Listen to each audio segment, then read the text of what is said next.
Hi, I'm Paul Paquette, and Hi, I'm Kathleen Kylie Fisher. We're here today to talk with you about the spiritual law of responsibility. It comes from Pathwork Lecture 181, The Meaning of the Human Struggle.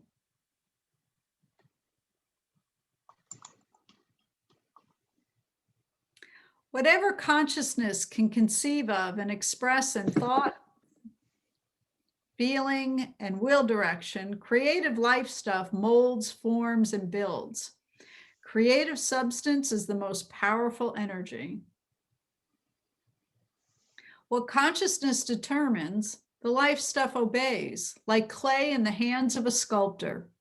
The only difference is that the life stuff is a living, moving, energetic process containing its own immutable laws, forever active and manifesting. Creative life substance is as alive as the consciousness that molds it.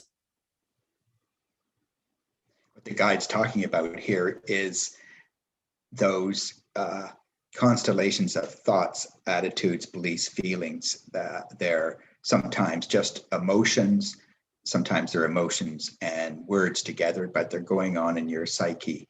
And your conscious mind could be thinking one thing, but emotionally and in your core beliefs, you're thinking something differently. And it's these are the things that the guide is talking about. So the guide says the sum total of an entity's consciousness, so we are the entities, which includes all levels of unconscious attitudes, thoughts, feelings, and will directions, forms life experience, which then appears like haphazard destiny to the disconnected, unaware human being. The haphazard fate you fear is your own unconscious. So it's like you could be thinking something in your conscious mind. Meanwhile, something different is actually happening in your experience. The spiritual law of responsibility is about this phenomenon. That which is hidden from you has the greater power to mold the creative life substance. Hence, you unconsciously create from the negative intention within yourself.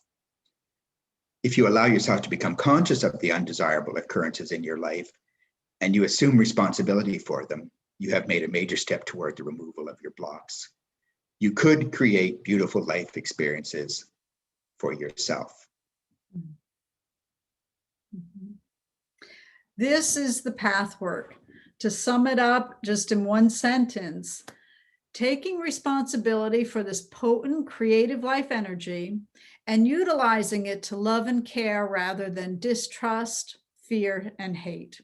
We all have a choice. The most beautiful gift that has been given to each of us is free will. We can choose. So impediments to taking responsibility include seeing oneself as the victim of collective dysfunctional occurrences outside of the self. An individual will use negative feelings for a good cause, masking one's hate with a do-gooder intention, or failure to own that you do not want to change. Fear of change can be worse than the negative condition itself. Yeah, so it's our typical condition as a human being is to blame something where we're frustrated, to blame it on outside factors. But the guide draws our attention to look at what's going on in ourselves. I may be trying to do one thing, but if I secretly am afraid of that, or don't believe that it's possible, or don't believe I'm worthy of having that, those hidden attitudes, beliefs, and feelings will create your reality, despite what your conscious mind is setting. And there are many examples of that. Oftentimes, for example, we don't want to admit that we do not like something, that we hate something. So that's when we mask it with some type of what the guide would call a do-gooder intention. But in fact, we really are unconsciously intending to destroy something. Yes, and also what is unconscious is more powerful than conscious. in our conscious mind. So the guide says it's really important to bring that which is unconscious out into the open so that it decreases its power. The solution, as the guide points out, is facing oneself in all honesty. And this is the work of the path, the pathwork, which is putting responsibility back on yourself and saying, what I'm experiencing, I am creating. It is true that others have an impact there. However, how we respond to others is completely different when we're taking responsibility for knowing what it is that we're creating. And so to face oneself in all honesty, it's a strong task. It means being willing to look at both sides of an issue. It means asking others for feedback, just simply saying, hey, I'm confused about something. What do you see? What do you think? Looking for empirical evidence, like hard evidence. If I say, oh, a certain percentage of people are blah, blah, blah, can I find my statistic out there in published studies, or do I have to conclude, in fact, I just made that up? Yeah. Also, it's about accepting where you are at, like really coming at yourself non-judgmentally here. So to say, what are my real beliefs and feelings?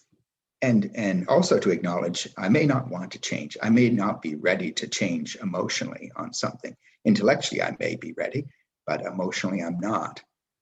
So it's really decoding all the factors that I'm bringing consciously and unconsciously to something, and seeing then how, oh yes, that's what I would actually be creating. No wonder I'm experiencing what I'm experiencing.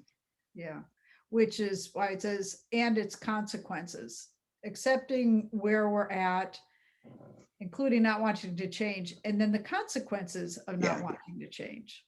Yes, yes, yeah. Whenever and wherever you have doubts regarding your fulfillment, your possibilities to create a new and better life experience, you should look with a discerning eye for the corresponding inner negativity which does not want to give itself up. Pray, I want to seek cause in me rather than in others, so that I become free to love and live. So always a prayer. It's really necessary to bring in the higher self. Yeah. So at any one moment, one can be conscious of, say, frustration with somebody or a certain set of circumstances. And then it's like turning that around and saying, well, how could I defrustrate this situation? How could I reduce my frustration with it? Because I'm generating frustration. How can I turn my own attitude, belief, and feeling around here? And there's a lot of life taking responsibility. Yeah. And even if we don't have the answer, just by putting that question forth and asking our higher self, and then allowing to receive information, the wisdom from our higher self. We have to give that a chance to also be involved in our lives as well. Yes. This is an exciting lecture. I invite you to read more, to learn more about it, to read the lecture. It's available at pathwork.org. I'm Paul Paquette, and I have been working with Kathleen Kylie Fisher. Yeah, you could also listen to the lectures too. They're audio as well. So you could go find the audio or the lectures themselves at pathwork.org for free. So thanks, Paul. Good to see you. Thank you. Bye-bye. Bye. How many minutes? Just a sec. Stop recording.